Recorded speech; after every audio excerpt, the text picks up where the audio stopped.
नमस्कार दोस्तों, कैसे हो आप देख रहे हैं उत्तराखंड ज्ञान। तो आज हम बात करने वाले हैं दोस्तों उत्तराखंड की बड़ी खबरों की, जो कि अखबार के माध्यम से आई हुई हैं। उससे पहले दोस्तों, यदि आप हमारे चैनल पर नए हैं तो हमारे चैनल को सब्सक्राइब और हमारी वीडियो को लाइक कर सकते हैं। तो दोस्तों फटाफट से देखते हैं टॉप 5 खबरें जो कि आज के अखबार के माध्यम से आई हुई है। तो दोस्तों सबसे पहले बात करेंगे जो रिपब्लिक डे पर क्या स्पेशल रहा है राजपथ पर, तो आज मैं उसी के बारे में आपको बताने वाला हूं। तो दोस्तों यहां जो झांकियां निकाली गई है उत्तराखंड और विभिन्न राज्यों से, क्या क्या खास रहा है, तो आज मैं इसके बारे में आपको बताने वाला हूं। कर्तव्य पथ पर दिखी छोलिया नृत्य की धूम। गणतंत्र दिवस पर इस बार कर्तव्य पथ पर उत्तराखंड की झांकी में राज्य की पारंपरिक छोलिया नृत्य की धूम दिखाई दी। यह दूसरा मौका है जब गणतंत्र दिवस की झांकी में छोलिया नृत्य को शामिल किया गया है। इससे पहले 26 जनवरी 1968 में पिथौरागढ़ के 8 गांव सिलिंग को छोलिया नृत्य दल ने प्रस्तुति दी थी। इस बार भीम राम कोहली के नेतृत्व में किन्हीगाड़ का छोलिया दल उत्तराखंड की सांस्कृतिक विरासत को देश और दुनिया के सामने रखा। वही दोस्तों मैं आपको बता दूं, वर्तमान में पिथौरागढ़ में 65 छोलिया दल है, जिन्होंने कहा है कि पहली बार 26 जनवरी 1978 को 8 गांव सिलिंग के छोलिया नृत्य ने मोहन राम के नेतृत्व में प्रस्तुति दी थी। इस दल सूचना महानिदेशालय की ओर से गणतंत्र दिवस का अवसर दिया गया था। तो दोस्तों यहाँ जो है अब की बार फिर से 26 जनवरी 1978 का फिर से दोस्तों यहाँ जो है प्रस्तुति दोहराई गई है उत्तराखंड के द्वारा, और सभी का यहाँ मन मोह लिया है उत्तराखंड की झांकी ने। तो दोस्तों देख लेते हैं नेक्स्ट न्यूज कौन सी है। दोस्तों जो नेक्स्ट खबर है वो उत्तराखंड में मेट्रो योजना को लेकर यहाँ न्यूज छपी है, तो मैं इसके बारे में भी आपको बताने वाला हूँ। केंद्र सरकार के पास 1 साल से निलंबित है प्रस्ताव। दून के 2 रूट पर 22 किलोमीटर प्रस्तावित है मेट्रो। इस बार मिलेगा दून को मेट्रो का तोहफा। 50% की हिस्सेदारी चाहता है उत्तराखंड केंद्र सरकार से प्रथम चरण के लिए। तो दोस्तों यहाँ जो है आप देख सकते हैं आगामी केंद्रीय बजट से देहरादून का मेट्रो मिलने वाली उम्मीद है। राज्य सरकार पिछले साल विधानसभा चुनाव की आचार संहिता लगने से ठीक एक दिन पहले मेट्रो का प्रस्ताव कैबिनेट मंजूरी के बाद केंद्र सरकार के पास भेज दिया था। अब इस पर प्रधानमंत्री कार्यालय के स्तर पर विचार किया जा रहा है। सरकार प्रथम चरण में केंद्र सरकार के साथ 50% की हिस्सेदारी के साथ देहरादून के 2 रूट पर न्यू मेट्रो चलाना चाहती है। दूसरे चरण में देहरादून को मेट्रो के जरिए हरिद्वार ऋषिकेश से जोड़ा जाएगा। इस दूसरे प्रोजेक्ट पर 1600 करोड़ रुपए खर्च आने का अनुमान है। राज्य सरकार इसके लिए लोन लेगी। राज्य सरकार इसके लिए लोन लेगी। केंद्र सरकार से मंजूरी मिलने के बाद प्रोजेक्ट 5 साल में पूरा करने की उम्मीद है। तो दोस्तों वहीं कौन कौन से स्टेशन होने वाले हैं, खास तौर पर दोस्तों जो पहले फेज की दोस्तों मेट्रो बनाई जाएगी। तो दोस्तों जैसा कि आप स्क्रीन पर देख पा रहे हैं, FRI, IME, Blood Bank, Doon School, Connaught Place, Ghantaghar, Gandhinagar, CMI, Aragarh Colony, Upper Badrish Colony, Upper Nathupur, OFD, Hathikhana, Raipur और ISBT से गांधीनगर। तो दोस्तों यहाँ इतने स्टेशन बनने वाले हैं। वहीं दोस्तों 2016 से ही इसकी कवायद स्टार्ट हो गई थी। इसमें सुनने में आ रहा था कि जल्द ही हमें उत्तराखंड में भी मेट्रो देखने को मिल सकती है। दोस्तों यहाँ जो है अब उत्तराखंड में भी यहाँ पहली बार जो है जल्द ही मेट्रो दौड़ने वाली है। उसके लिए दोस्तों कई प्रयास किए जा रहे हैं केंद्र सरकार से। आई होप इसमें जल्द ही उम्मीद है कि अनुमति मिल जाएगी। उसके बाद दोस्तों ये लगभग यहाँ 5 साल लगने वाले हैं पहले फेज में, और उसके बाद दोस्तों ऋषिकेश हरिद्वार को जोड़ा जाएगा इसके जरिए, मेट्रो के जरिए यहाँ तक आने की उम्मीद है। तो दोस्तों देख लेते हैं नेक्स्ट न्यूज कौन सी है। तो जो नेक्स्ट खबर है वो ICC क्रिकेट को लेकर है। वर्ष के सर्वश्रेष्ठ क्रिकेटर बने सूर्य कुमार, सैम करन, रिजवान सिकंदर को पिछाड़ा। तो दोस्तों यहाँ जो है ICC के वर्ष के सबसे श्रेष्ठ क्रिकेटर बन चुके हैं सूर्य कुमार। T20 क्रिकेट में साल 2022 में अपनी बल्लेबाजी से विरोधियों की नाक में दम करने वाले सूर्य कुमार यादव ICC के वर्ष के सबसे श्रेष्ठ पुरुष क्रिकेटर चुने गए हैं। वहीं हिमाचल प्रदेश की महिला तेज गेंदबाज रेणुका सिंह को भी वर्ष की उभरती महिला क्रिकेटर चुना गया है। तो दोस्तों 0.43 सूर्य का स्ट्राइक रेट रहा है 2022 में। वहीं दोस्तों 1164 रन बनाए और 68 छक्के लगाए हैं इन्होंने। 32 वर्षीय सूर्य कुमार एक कैलेंडर वर्ष में 1000 से अधिक रन बनाने वाले दूसरे भारतीय गेंदबाज बने हैं। उन्होंने 2022 में 187.43 स्ट्राइक रेट से 1164 रन बनाए हैं। उन्होंने न सिर्फ सर्वाधिक रन बनाए हैं बल्कि एक साल में क्रिकेट के इस रूप में सर्वाधिक 68 छक्के लगाने का कीर्तिमान भी स्थापित किया है। वह वर्ष भर भारतीय बल्लेबाजी की धुरी बने रहे। उन्होंने इस दौरान 2 शतक और 9 अर्धशतक लगाए हैं। तो दोस्तों यहाँ जो है अब की बार आईसीसी 2022 के सबसे श्रेष्ठ खिलाड़ी चुने गए हैं दोस्तों यहाँ सूर्य कुमार। तो एक रेणुका साल को उभरती क्रिकेटर माना गया है। यहाँ दोस्तों उनकी हाल ही में शुरुआत हुई है महिला क्रिकेट टीम में, और यहाँ दोस्तों इन्हें भी अच्छे प्रदर्शन के लिए यहाँ दोस्तों महिला क्रिकेटर में दोस्तों उभरता सितारा यहाँ देखने को मिला है। उभरती महिला क्रिकेटर की दौड़ में रेणुका ने अपनी साथी अस्थिका भाटिया, ऑस्ट्रेलिया की डार्सी ब्राउन और इंग्लैंड की एलिस कैप्सी को पछाड़ा। 2022 में रेणुका ने सफ़ेद गेंद के दोनों प्रारूप में 29 मैचों में 40 विकेट झटके। वनडे में उन्होंने 14.88 के औसत से 18 विकेट लिए। राष्ट्रमंडल खेल और एशियाई कप में रेणुका ने 11 मैच में 17 विकेट यहाँ उन्होंने लिए हैं। तो दोस्तों ये भी एक अच्छे उभरते क्रिकेटर के रूप में यहाँ दोस्तों सामने आई है।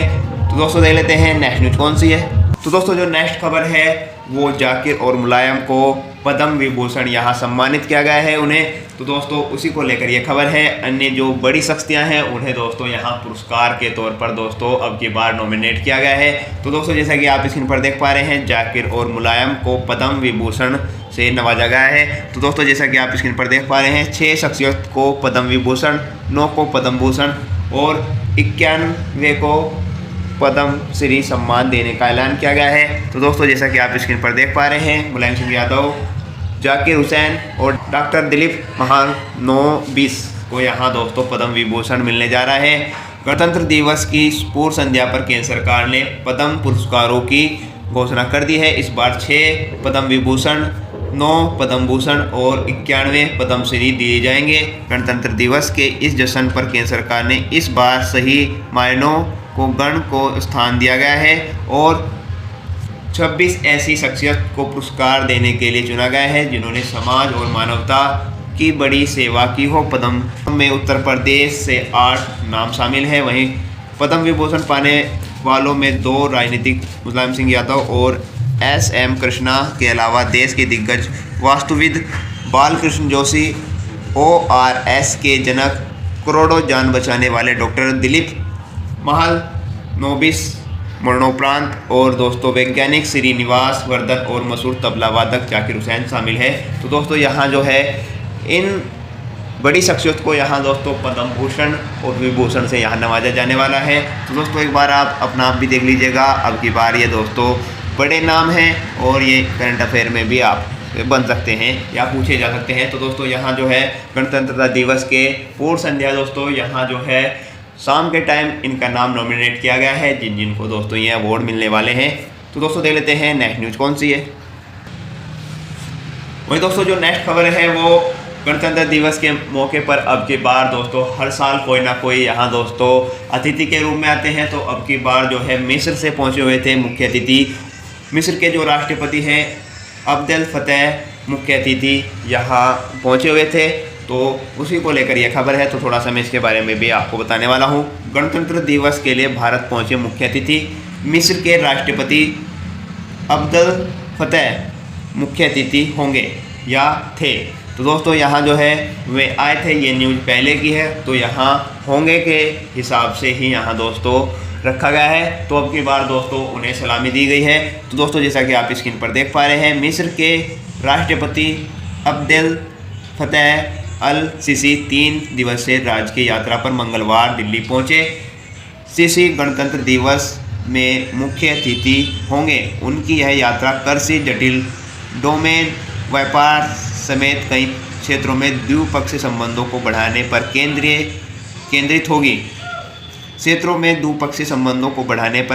होगी। प्रधानमंत्री नरेंद्र मोदी बुधवार को सीसी से मिलेंगे और विभिन्न मुद्दों पर व्यापक चर्चा होगी। तो दोस्तों अब की बार आप ध्यान रखेंगे, अब की बार जो 78वें गणतंत्रता दिवस पर अब की बार जो है मिस्र के राष्ट्रपति पहुंचे हुए हैं।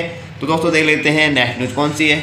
जो नेक्स्ट खबर है वो सुप्रीम कोर्ट के जो आदेश होते हैं, जो लिखित रूप से आदेश होते हैं, तो वो विभिन्न भाषाओं में, उनकी क्षेत्रीय भाषाओं में अब दोस्तों उसकी शुरुआत होने वाली है। उसी को लेकर यहाँ एक खबर छपी है, तो थोड़ा सा इसके बारे में भी हम जानने वाले हैं।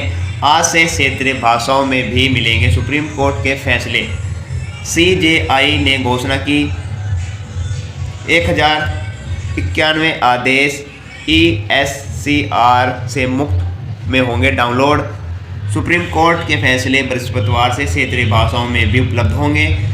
भारत के मुख्य न्यायाधीश जस्टिस DY चंद्रचूड़ ने बुधवार को ऐलान किया कि गणतंत्र दिवस से इलेक्ट्रॉनिक सुप्रीम कोर्ट रिपोर्ट्स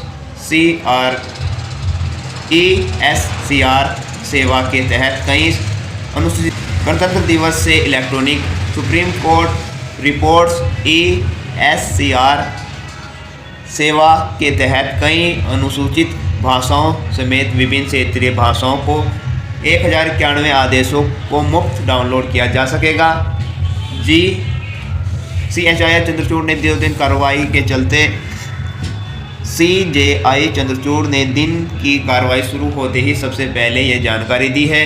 तो दोस्तों अब आपको इलेक्ट्रॉनिक जो ऐप है दोस्तों उनका सुप्रीम कोर्ट का, तो उसमें जो भी दोस्तों आदेश आएंगे या किसी बड़े मुद्दे को लेकर जो पहले से ही कई क्षेत्रीय भाषाओं में आपको उपलब्ध होंगे। आप अपनी क्षेत्रीय भाषाओं से भी दोस्तों जो फैसले होते हैं, जो मुद्दे होते हैं जिन पर सुप्रीम कोर्ट कार्य करता है, जो फैसले लेता है, वो सभी क्षेत्रीय भाषाओं में होने वाला है। जो आपकी निजी भाषा होगी उसमें भी आप डाउनलोड कर पाएंगे। तो दोस्तों देख लेते हैं नेक्स्ट न्यूज़ कौन सी है। नेक्स्ट खबर है अब उत्तराखंड में भी भारत सीरीज में मिलेगा गाड़ियों का नंबर। तो दोस्तों यहाँ जो है उत्तराखंड एक आदेश या दोस्तों एक सुविधा लाने वाला है, जिसके तहत दोस्तों अब आपको भारत के किसी भी राज्य में घूमने में कोई प्रॉब्लम नहीं होगी। आप अपनी गाड़ी आराम से किसी भी राज्य में ले जा सकते हैं। पहले दोस्तों ये सेवा जो है भारत के अन्य राज्यों में भी थी, अब उत्तराखंड भी इस सेवा को उपलब्ध कराने वाला है, जिसमें दोस्तों आपकी जो गाड़ी है 4 पहियों की या मोटरसाइकिल, आप उसमें दोस्तों यहाँ जो है भारत सीरीज का नंबर लेकर भारत के किसी भी राज्य में घूम सकते हैं। अब आपको दोस्तों जो स्टेट वाइज है वो आपको कोई दिक्कत नहीं आने वाली। तो दोस्तों यहाँ जो है उत्तराखंड में भी अब ये सेवा उपलब्ध होने वाली है, जिसमें आप वाहन के अपना भारत सीरीज का नंबर लेकर आप भारत के किसी भी राज्य में आसानी से घूम सकते हैं और आपको कोई दिक्कत नहीं होने वाली। तो थोड़ा सा इसके बारे में और जानेंगे। तो दोस्तों जैसा कि आप स्क्रीन पर देख पा रहे हैं, अब उत्तराखंड में भी भारत सीरीज में मिलेगा गाड़ियों का नंबर। शासनादेश जारी, दूसरे राज्यों में जाने और तबादला होने पर वाहन नंबर बदलने की जरूरत नहीं होगी। उत्तराखंड में भी अब भारत सीरीज के नंबरों से वाहनों का रजिस्ट्रेशन किया जाएगा। इसका शासनादेश जारी कर दिया गया है। यह सुविधा कई राज्यों में शुरू हो गई है। केंद्र सरकार ने BH यानी भारत सीरीज की नंबर प्लेट की योजना की है। यह योजना अभी तक उत्तराखंड में लागू नहीं हो पाई थी, इसके लिए प्रस्ताव विचाराधीन था। अब शासन से आदेश जारी होने के बाद भी लोग नया वाहन खरीदने पर BH सीरीज की नंबर प्लेट के लिए आवेदन कर सकते हैं। इसका जियो जारी होने के बाद उत्तराखंड उन राज्यों में शामिल हो जाएगा जहां BH सीरीज के नंबर प्लेट जारी किए जाएंगे। तो दोस्तों यहाँ जो है अब आप देख सकते हैं इस तरह से आपका जो नंबर है, प्लेट नंबर, वो आपको इस तरह से नज़र आने वाला है और आपके लिए सुविधा होने वाली है। यदि आप दोस्तों केंद्र सरकार की तरफ से दोस्तों नौकरी करते हैं या कुछ भी कार्य करते हैं जिसमें आपको यहाँ दोस्तों अपने राज्य से दूसरे राज्य जाना पड़ता है, कुछ समय बिताना पड़ता है, तो आपके लिए अच्छा सुविधा है कि आप दोस्तों जो आपका वाहन नंबर है वो भारत सीरीज में लें, जिससे कि आपको किसी भी स्टेट में जाने में कोई दिक्कत नहीं होने वाली, ना ही कोई इंक्वायरी होने वाली है। तो सीधे आपको दोस्तों यह सुविधा मिलने वाली है। तो क्या लाभ मिलेगा इसका, अब इसके बारे में भी आप जान लीजिए। इन लोगों को मिलेगा लाभ। BH सीरीज के नंबर प्लेट की सुविधा ऐसे लोगों को के लिए जारी की गई है जो नौकरी या अन्य वजहों से एक राज्य से दूसरे राज्य जाते हैं। उदाहरण के तौर पर उत्तराखंड का कोई व्यक्ति यहाँ के रजिस्टर नंबर वाले वाहन को लेकर अन्य किसी राज्य में रहने जाता है तो उसे 1 माह बाद अपने वाहन का रजिस्ट्रेशन नंबर उस राज्य के RTO से लेना होगा, जिसमें पैसा और समय दोनों खर्च होता है। BH सीरीज का रजिस्ट्रेशन नंबर होने पर नंबर बदलवाने का झंझट नहीं रहेगा। तो दोस्तों आप साफ साफ यहाँ उदाहरण के तौर पर लिखा हुआ है, यदि आप उत्तराखंड राज्य से हैं और आपका तबादला अन्य राज्यों में हो जाता है, जिस तरह स्टेट दोस्तों सेंट्रल गवर्नमेंट के एम्प्लॉय होते हैं वो अन्य राज्यों में भी यहाँ शिफ्ट हो जाते हैं, या दोस्तों किसी और अन्य कारण से आप दोस्तों दूसरा राज्य चले जाते हैं, तो उसमें दोस्तों आपको यदि आपके भारत सीरीज की नंबर होगी तो आपको वाहन की प्लेट में कोई दोस्तों बदलवाने की ज़रूरत नहीं होगी। तो दोस्तों यदि आपको समझ में आया है तो बहुत अच्छी बात है। आप इस दोस्तों न्यूज़ को आप अमर उजाला अखबार में भी पढ़ सकते हैं, और दोस्तों आप ज़्यादा जानकारी किस ज़्यादा जानना चाहते हैं तो आप दोस्तों RTO की साइट पर भी दे सकते हैं, ज़रूरी वहाँ भी आपको इन्फॉर्मेशन मिल सकती है। तो दोस्तों आपको वीडियो कैसी लगी, वीडियो को लाइक कर दीजिए और हमारे चैनल को सब्सक्राइब कर दीजिए, जिससे कि मैं आपको लेटेस्ट नोटिफिकेशन दे सकूँ अपने चैनल के माध्यम से। तो मिलते हैं दोस्तों ऐसी लेटेस्ट जानकारी के साथ, तब तक के लिए बाय दोस्तों।